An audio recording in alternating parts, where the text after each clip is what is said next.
Hi, this is Heidi Gaiman from ilovemyshepherd.com with another episode in our Ministry Talk series.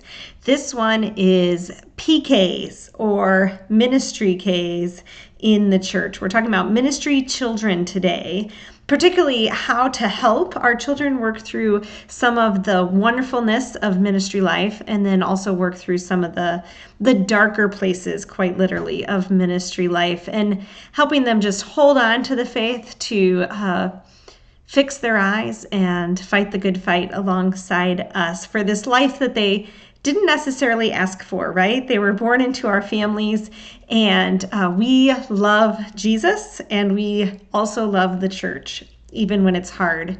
And we want our children to see that and to see the motivation, the gospel motivation for wanting to be part of the church and for all the work we do, and also that is not part of our salvation, because I think it just gets really complicated, this ministry life for our children.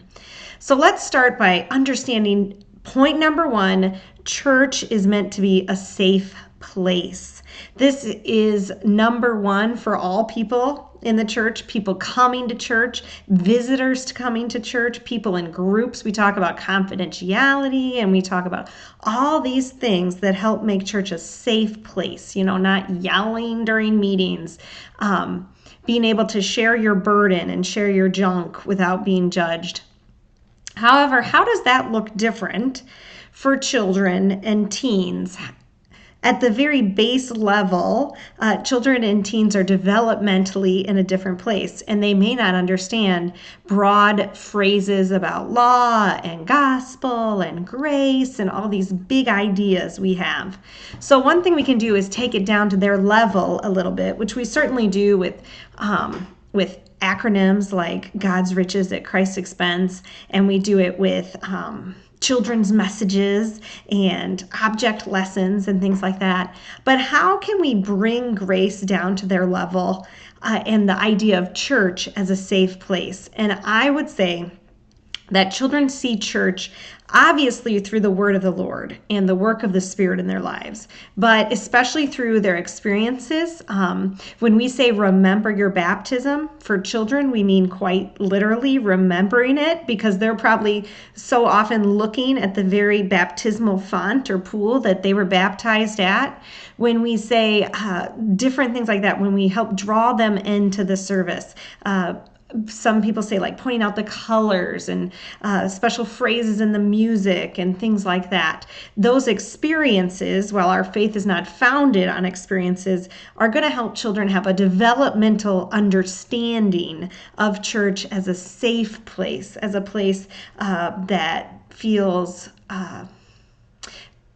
just open to who they are and sharing more of what's important to them and the things they like and things like that. So with that goes the other element of church as a safe place, which is relationship. So some experiences are going to be really important around the Word of God, but then also relationships around the Word of God. This is one of the primary ways that children begin to understand church and understand who Jesus is in their lives. So the relationships that are safe, that share intimacy, that pop down to their level and say, what do you like to do? What's the latest superhero movie? Have you seen it? For middle schoolers and up, if they're PG-13, right? Or to listen to their little stories about Star Wars. Or one of my favorite memories is of one of our young adults, female young adults in our church, being kind of accosted by my 11-year-old son at the back of church in the narthex. And she just asked him how his hockey season was going. And I think she was stuck in a half an hour conversation. But that conversation, you better believe, spoke grace into his life, and that this was a place that people wanted him to be, and that valued who he was and what he was interested in. And those kind of more tangible ways that children experience the faith in relationship can be so vital for them. And this is so true also for our PKs, our pastors' kids, our church work kids, our teacher kids, all the kids that are actively in a ministry family who work full-time in the church or even part-time in the church. Church can be a dark place. You and I know it in ministry. We would love it if our churches were more accepting, more inviting, more thoughtful in the way that we talked about the hard things that include the law, the more thoughtful we were of each other instead of our own needs, spiritual needs, even in worship and things like that. However, the reality is sometimes because the church is full of sinners, but even more so because it's a place where things we feel like really matter, spirituality really does matter, we get really worked up really fast. And our church work children probably see more of this, I would venture to say, than your average child coming to church. They unfortunately are sitting in the background during some of the uncomfortable conversations for you and I. They overhear, even if we don't intend for them to, and we take care so that they are protected. They overhear difficult phone calls or maybe angry words that someone speaks in the heat of the moment to us. They also get to see all the awesomeness. They get to visit shut-ins, and they get to visit new babies and have people stop by their house uninvited, even though, again, that's a complication, right? They experience relationship in a different place. But unfortunately, because of all of this, they do see both the wonderful light of the church in a way other children don't, but they also see the dark of a church in the way other children don't. The good news is the Bible talks a lot about dark and light, so I just want to start there. Let's talk about what God does with darkness and light and have some open conversations with our children about this and with one another and how to help our children understand this best. That's our goal today. Start and open the conversation. So for dark and light, let's look up 1 Peter 2:9 first. 1 Peter 2:9. This is going to be a familiar verse probably, but you are a chosen race, a royal priesthood, a holy nation, a people for his own possession, that you may proclaim the excellencies of him who called you out of darkness into his marvelous light. Once you were not a people, but now you are God's people. Once you had not received mercy, but you now have received mercy. So kids are going to see this, church work kids in particular, and say, I thought this was a people of light. I don't think we understand how much these verses impact them, that their little minds are working overtime. And they may not directly think of this verse, but over time they hear verses like this that say, you once were children walking in darkness, and now you see a great light. And internally, and I think subconsciously to some degree, they're like, where's the light? I don't see the light in that. And we don't always decide what is traumatic for us. It would be really nice if we did, if we could just define this is traumatic and this is not. But it doesn't work that way. Our bodies decide what is traumatic, and we can go into that another time. But when something happens, if angry words are said, if for whatever reason our children's hearts and minds kind of grab onto that and take it into a very personal space in their hearts and minds, it becomes a way that they react in other times. Not that they react angry, but they might fear people. They might be more shy because of some of these experiences. And we might start to see some of this really impact them. I don't want to scare you. I'm just saying this is why the open conversation, a place to kind of let out all of that gunk that they get stuck in there just like you and I. A safe place then to bring it. So when church is not a safe place, we want to make sure that our homes and our families are that much safer, where you can bring up the difficult stuff and deal with it as a family. So letting them know that yes, sometimes the people of light don't always look like people of light, and being honest about that. But then in verse 10, which we just read, it says, we also once had not received mercy, and we do receive mercy in Jesus Christ. And that makes all of life different. So even when the darkness feels like it's so present for them, and you and I know how big of an idea darkness is for children, that they try to avoid bedtime because there's darkness involved, and sometimes bad dreams are associated with it.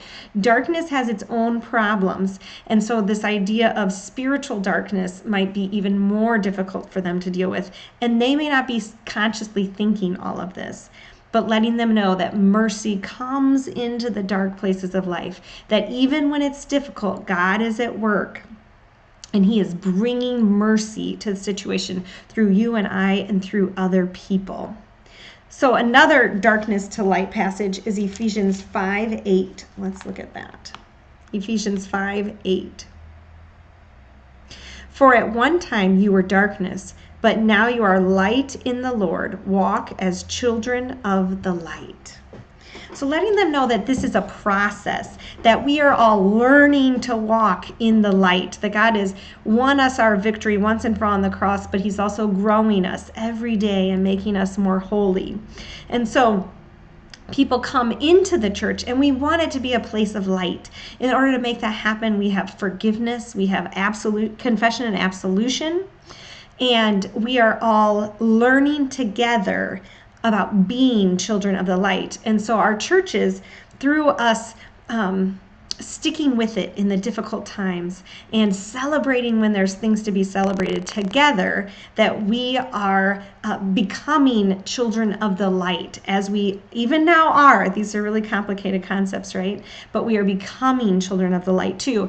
And so we can pray that in our churches, and we can just watch and see what God does, that he is creating more light, bringing more light to situations where there's darkness. And we may not be able to see it right away.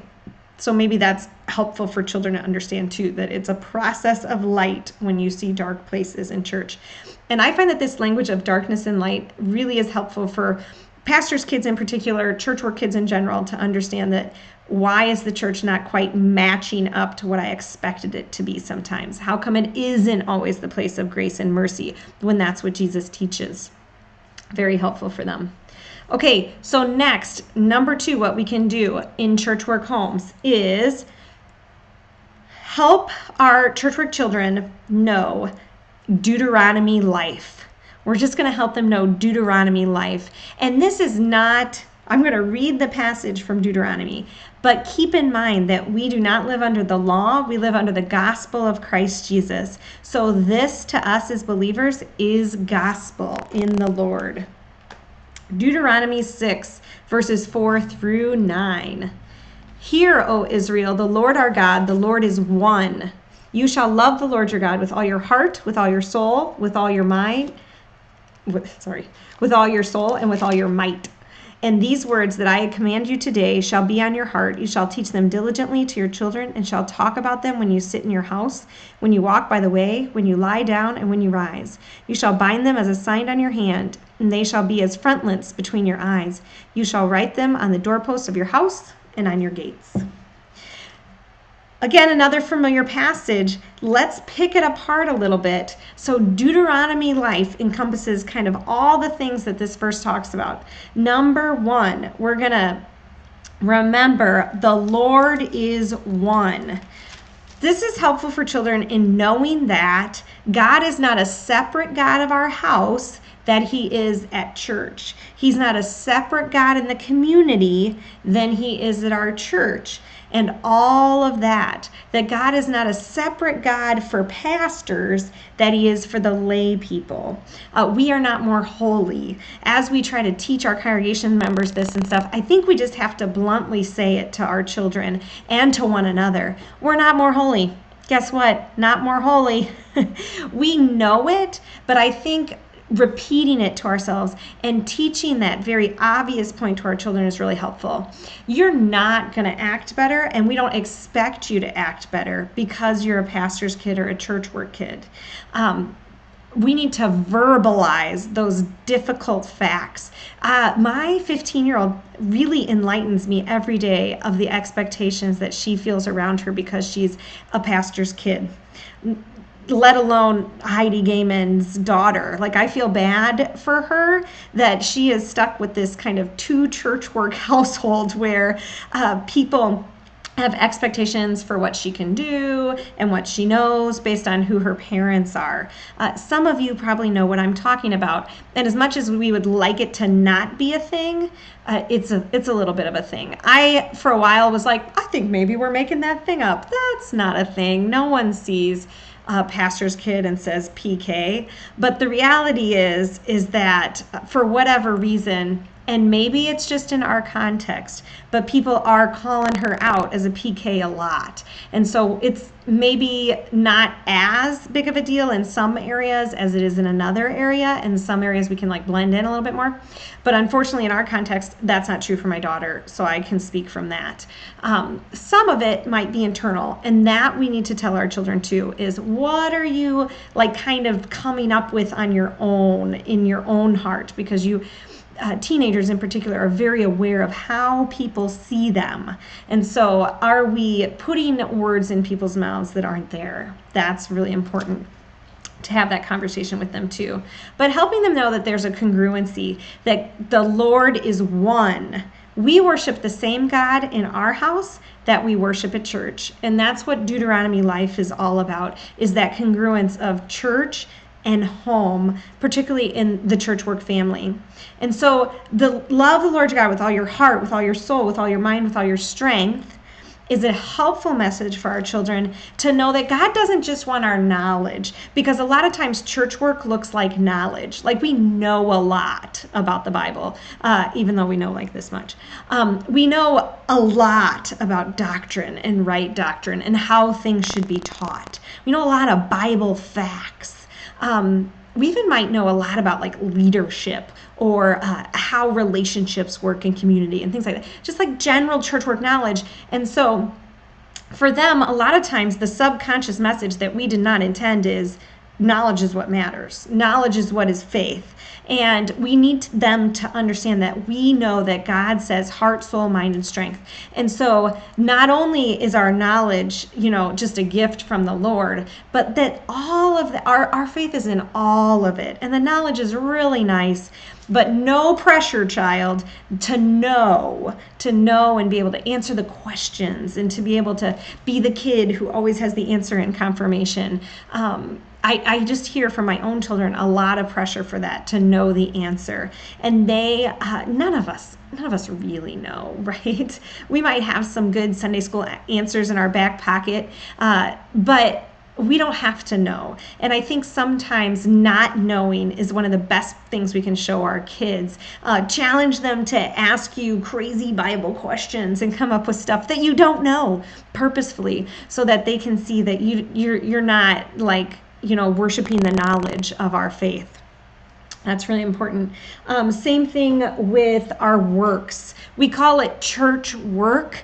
Unfortunately, we really need our children to know that work is not what saves us. We are, again, not in a more holy vocation than anyone else, that we're slugging away. This is where pastor or teacher or principal or DCE, deaconess as janitor is helpful for children to see. They see some of the non-glory filled parts of church work. The fact that the church needs to be open at 5 a.m. and somebody has to go do it. These things are, while like annoying and stuff, they help our kids see the full roundedness of church work, and that it isn't just about, somebody getting up on Sunday mornings to give a sermon, or the fact that mom's gone all the time to go teach Bible study, like stuff like that. We want to help our kids balance the way they see our vocation. Normally, I don't think we're that concerned with how our kids see our vocation. Maybe some of you are, who are a lot of pastors' families that are in nursing or in accounting, whatever you're in, teaching, anything like that you might be like, oh, I wonder how my kid sees me. But in church work, one of the things is how our kid sees us is one huge way that they're going to view the church for years to come. And I know from speaking to so many church work families that prodigal church work children are some of our deepest pain and sorrow, that we love the Lord so much and we really want to be able to pass that on to our children, but we have very little control over it. The Lord is still in charge of them. The Lord is one. He is over all, and He will guide their faith walk. Today, we're just talking about things that we can do to open the conversation so that we can kind of guide and coach them through this part of their faith that might be complicated because of our vocations. There's going to be complications in other families, and this happens to be one of ours. Just helping our children know that the work of church work is just very bluntly not our salvation. It's a gift that God has given us, and we're super excited that this is the vocation that we've been called to. But that is very different than the way that the Lord saves us through his Son and his death and resurrection and putting the Spirit into our hearts. Just being very blunt about that. We call it church work, but that doesn't mean that the work is what saves us. The ambition of the work and working in this world and success versus failure and stuff like that can be really difficult for children to discern. Okay, so Deuteronomy Life, the last thing in Deuteronomy Life is we're going to talk about them. And when I say talk about them, I mean talk about the word and talk about it some more and open it up and talk about it some more, because that's where the good conversations happen. Outside of just dad who teaches me confirmation or something, or outside of my parochial school, outside of praying, because that's what we do because dad's a pastor, helping them really understand that nope, this is just what we do. Deuteronomy 6, we open our Bibles and we talk about them. We talk about them on the way. We talk about them at bed. We talk about them when we rise. We talk about them. Again, we live in the cross of Christ, so this is all gospel to us. We get to talk about him. We get to share around our meals about what Christ is doing in our lives, how the gospel's working.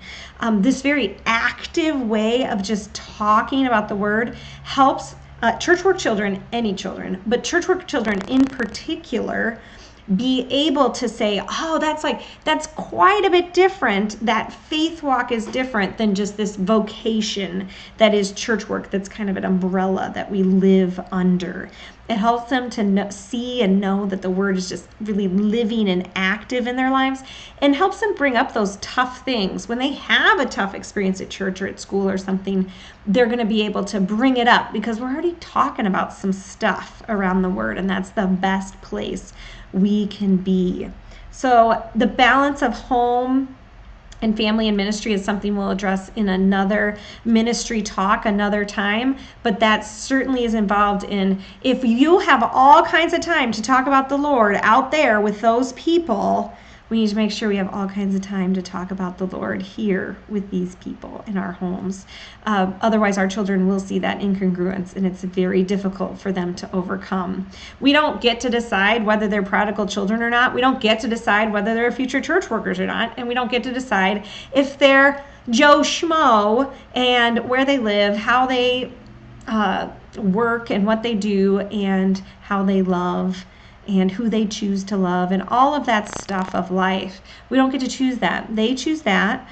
We guide, we coach, we parent, and we give it to the Lord. He has given us them on loan, right? So we constantly pray for them and bring it before the Lord. But in this, just opening the conversation with them of what church is, what it looks like, and what God's love looks like in their life. On that, I'm going to give you the last thing is a few questions to ask at your tables in this Deuteronomy Life, and just asking yourselves to help children just really grab on to what the gospel is, to help our teens, our church work children, to grab on to what the gospel is in their life and not just what church is in their life. Because it's for developmentally, it's just all mixed up for them. So how can we help them with that? We're going to ask, what has the gospel done in our family? What has the gospel done in our family? So start with the family conversation so that Jesus isn't just like connected to church for them, that we're very actively connecting Christ around the table in our family. What has Christ done in our lives today? What is he doing? What is the gospel doing in our family? Where do we see mercy at work? And where do we see him doing cool things and sharing love with people and seeing forgiveness given, things like that? The next question is, what is the gospel doing? or what has the gospel done in our family? So looking at the past, what has he done and where is he bringing us? There is a lot of transitions in church work life, just a lot of them.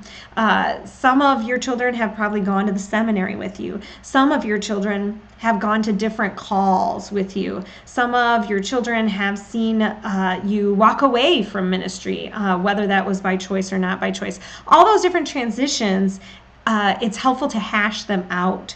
And so at this vantage point, when we ask what has God done, we can address like any of that myriad of stuff he's done in the past. And so it's kind of fun to see where God has brought us. And it might be about church stuff, and it might be about other stuff. I remember our prayer jar we had. We'd love to kind of see what we were praying for over time. And one of our family members was having a hard time getting pregnant, and then lo and behold, years later, looking at the prayer jar, they had quadruplets. It doesn't always work like that, right? But talking about what the gospel has done in our lives has the same kind of effect. Where has God been? Where can I say, oh, that's God at work? And it's so cool to see that living and active work of the Spirit in our lives, especially for kids. Okay, last, what is the gospel doing in our church? Children need to know that God is at work. There's a reason we do this work. Even as frustrating as it can be sometimes, there's so much joy in it, and also so much joy brought out of the difficult. And we can help them process that by asking questions. So what has God done? Where have you seen the gospel in our church? And helping them really love their church, even when we don't love it. Helping them love what God is doing amongst people who come to worship the Lord. That's a big thing. It's a big thing and no small thing. And helping fight, the good fight to keep them in Christ instead of letting Satan just have so much painful stuff come into their lives as a result of this kind of struggle with what the church is and how it should look and things like that. All right. So if you have any questions, please shoot them up in the comments on YouTube. I'd love to hear from you. And we'll talk more about church work kids and church work family life and stuff in future ministry episodes. If you have any suggestions about things we could talk about, feel free to throw those up. But feel free to copy, paste, print, use the ministry notes in your area and your context. And I'll see you next time.